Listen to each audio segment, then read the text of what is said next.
Bab 36. Kenapa juga aku harus cemburu sama dia? Dia itu hanya seorang laki-laki parasit, berbeda statusnya denganku. Mas Andre berkata dengan penuh percaya diri. Ya barangkali aja Mas cemburu sama aku karena aku ngomongin dia, ujarku menyelidik. Mungkin kalau yang selevel denganku, iya aku akan cemburu, tapi ini mah maaf ya, bukan sombong, ya cuma seujung kuku aku. Mas Andre berucap dengan sangat merendahkan Mas Bagas, tapi biar saja karena itu memang kenyataannya. Ya barangkali aja Mas cemburu sama aku karena aku ngomongin dia, ujarku menyelidik.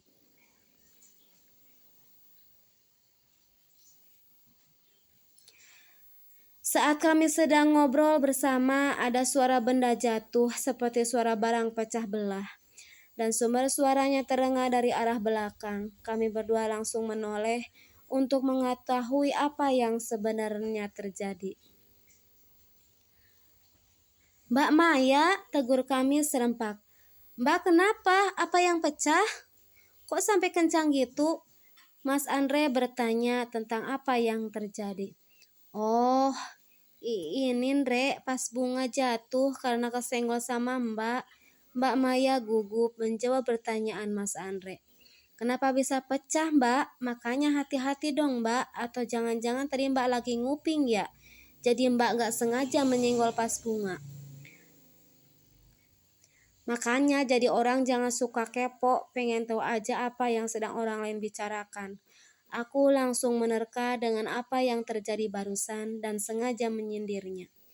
Aku pun sengaja berkata seperti itu untuk memancing emosinya. Aku ingin tahu sebenarnya apa yang sedang dilakukannya.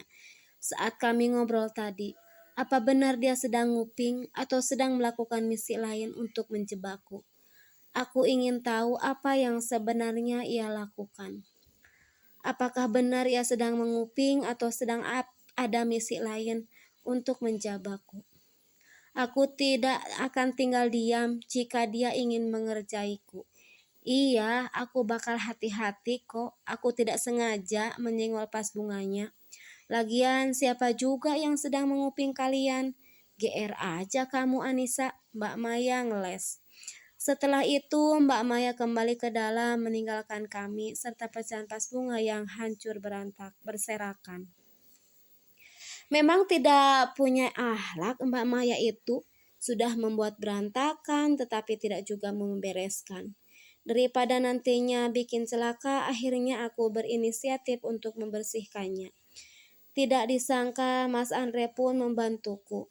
Kami kemudian membereskan pecahan pas bunga yang berserakan bersama-sama. Mas, kenapa itu Mbak Maya? Udah mecahin pas bunga kok malah pergi begitu saja? Apa dia lagi dapat kali ya? Sensi amat perasaan, ujarku. Aku berbicara kepada Mas Andre tentang sikapnya Mbak Maya.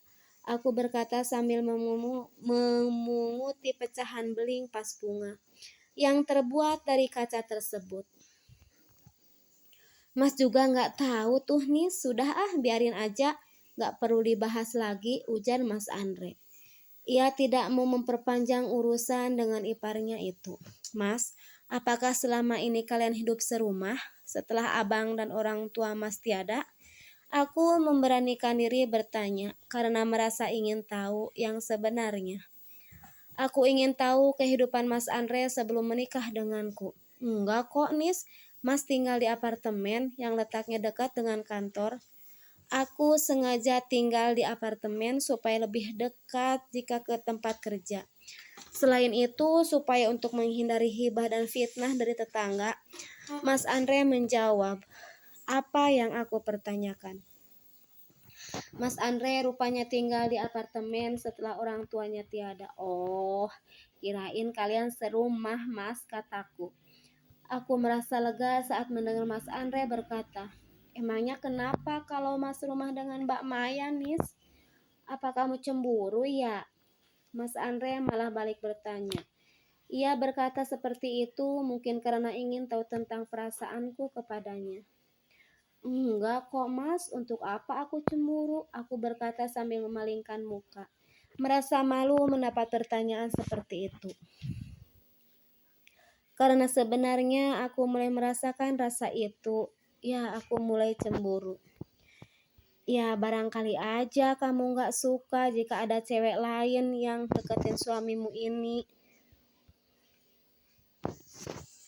Mas Andre terus mendesak supaya aku jujur padanya.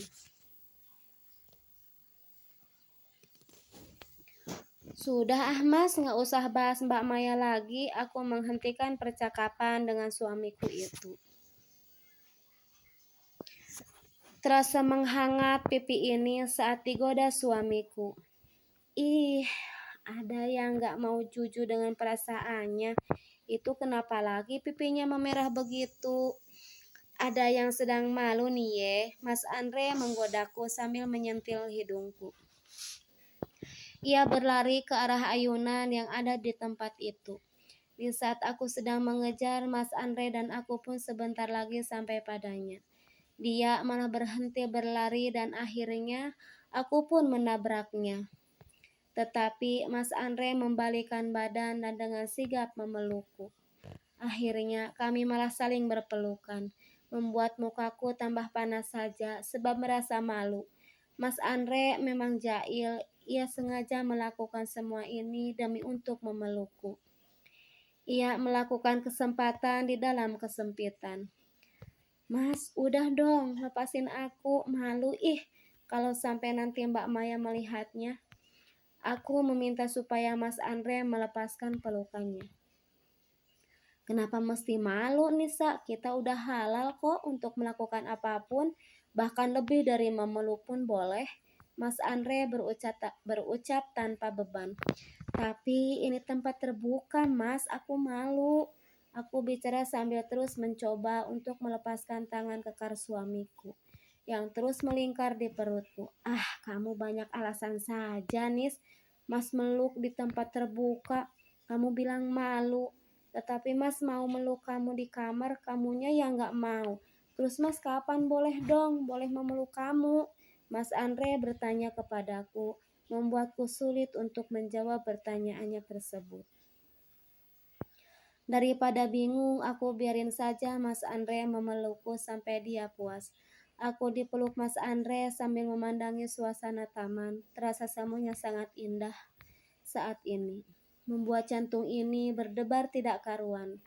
Setelah merasa puas melihat pemandangan taman, aku dan Mas Andre masuk ke dalam, sebab hari sudah mulai siang. Matahari pun hampir berada di tengah-tengah, membuat cahayanya menyengat di kulit kami. Pada saat aku dan Mas Andre sedang bersantai di ruang keluarga, ada yang memencet bel. Aku pun segera berdiri untuk membukakan pintu. Aku dan Mas Andre sedang menonton televisi yang berada di ruang keluarga. Sedangkan Mbak Maya sepertinya berada di kamarnya sebab semenjak memecahkan vas bunga, ia tidak lagi menampakkan diri. Entah sedang apa Mbak Maya itu. Saat pintu terbuka, di depan pintu ada seorang anak kecil yang berusia sekitar 10 tahun berdiri. Ia mengucapkan salam. Kemudian ia mencium tanganku. Seorang anak kecil yang memiliki sopan santun, walaupun kami baru kenal. Tetapi ia tidak segan mencium tanganku. Assalamualaikum, ucap seorang bocah berusia 10 tahun, mengucapkan salam. Waalaikumsalam, jawabku.